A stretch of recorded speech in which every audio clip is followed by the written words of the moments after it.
কি বলছো বাজার পাশে দেখি সবাই শান্তি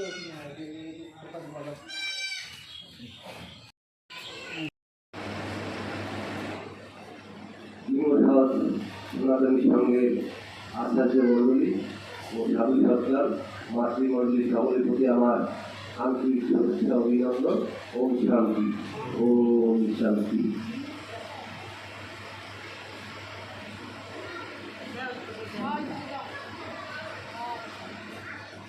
আজকের এই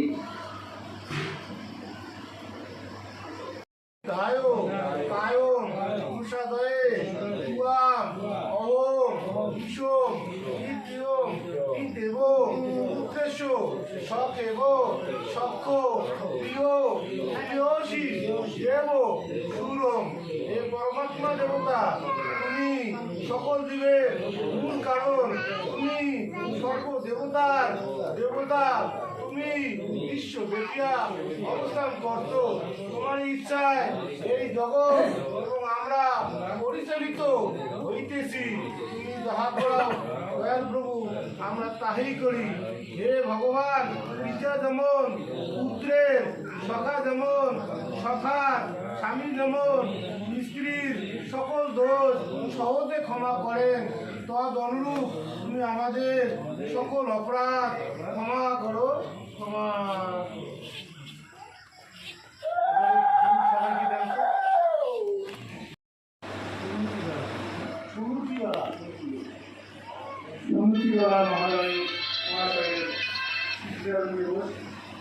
ওনাকে আমি দেখেছি কিনা মনে করি না, তবে হ্যাঁ আমার দক্ষিণ সাধু একটা দারুণকে আমি দেখেছি, ওনার সাথে কথাও বলে, কিন্তু ওনাকে দেখছি বলে মনে করি না। কারণ এখন আমি কী বলবো ওনার সম্পর্কে, এই জায়গায় আমার সমস্যা আমি তোমাকে দেখি। উনি তো হ্যাঁ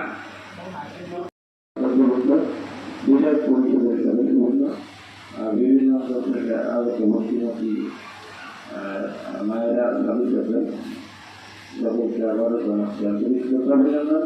ওম শান্তি।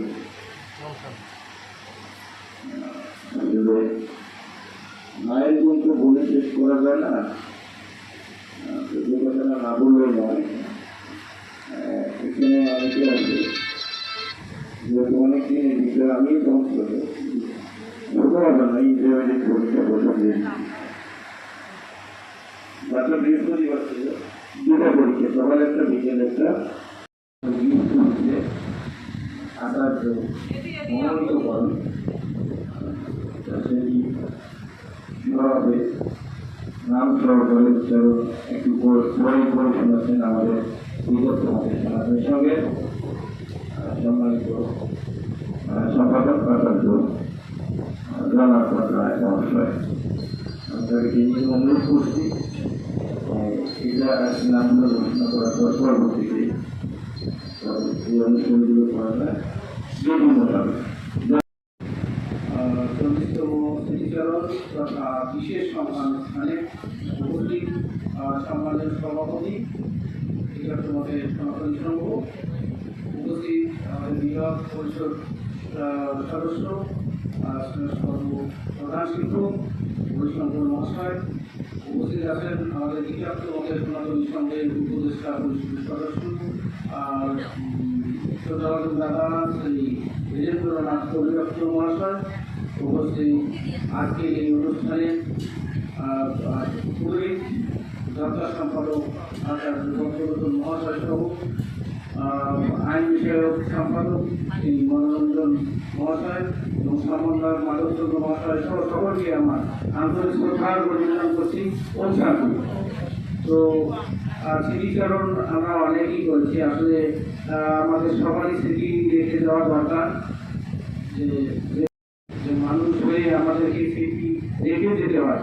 মানুষের স্মৃতি না রেখে যদি আর দরকার আমাদের সুনাম না গাইল তাহলে তো মানুষ হিসেবে আসা যাওয়া কেমন হলো পশু এবং বোবা মতোই আসা যাওয়া হলো।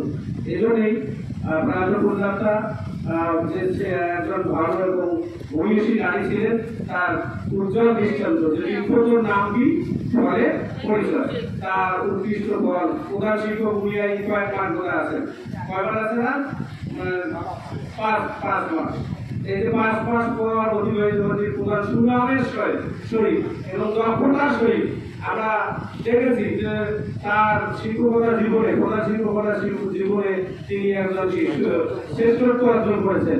সেই শ্রেষ্ঠ শিক্ষক হিসেবে প্রধান শিক্ষক হিসেবে তিনি সমাজে পরিচিত লাভ করেছেন এবং দক্ষতা লাভ করেছেন। তাহলে এইরকম সন্তান গর্ভে ধারণ করা যে সেই মায়ের সম্ভব আমার জ্ঞান হয়েছে ততদিন পর্যন্ত আমি এখানে চলাফেরা করেছিলেন। তাদের সাধুত্ব ভাব যিনি প্রয়াত হয়েছেন সাধু সেই যতীন্দ্রনাথ মহাশয় ওনার কথা তো বলেই উনি যে স্মৃতিগুলো রেখে গেছেন এইরকম সাধু ব্যক্তি পাওয়া বা তৈরি করা খুবই কঠিন। যেটি দায়িত্ব সন্তান হিসেবে সন্তানরা যদি ওই গুণগুলো ধরে রাখে তাহলে তিনি কিন্তু চিরজীবনেই মানে পরবর্তীতে তিনি জীবিত অবস্থায় থাকবেন।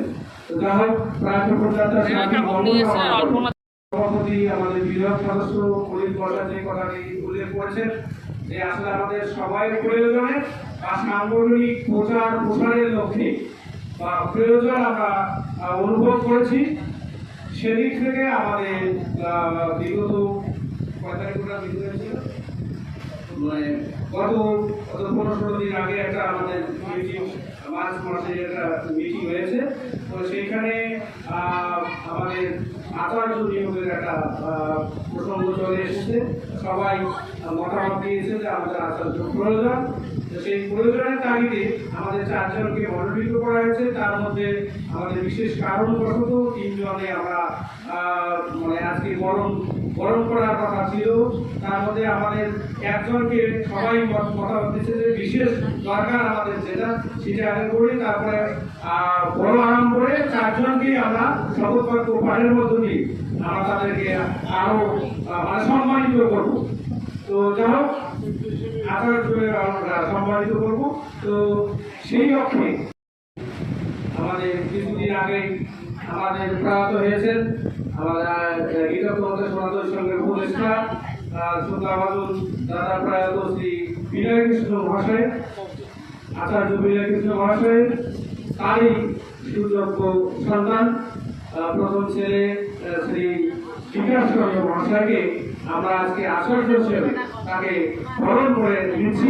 সবাই হৃদয় ধরলে জগৎগুরু প্রেমানন্দ বরণ করতে উপস্থিত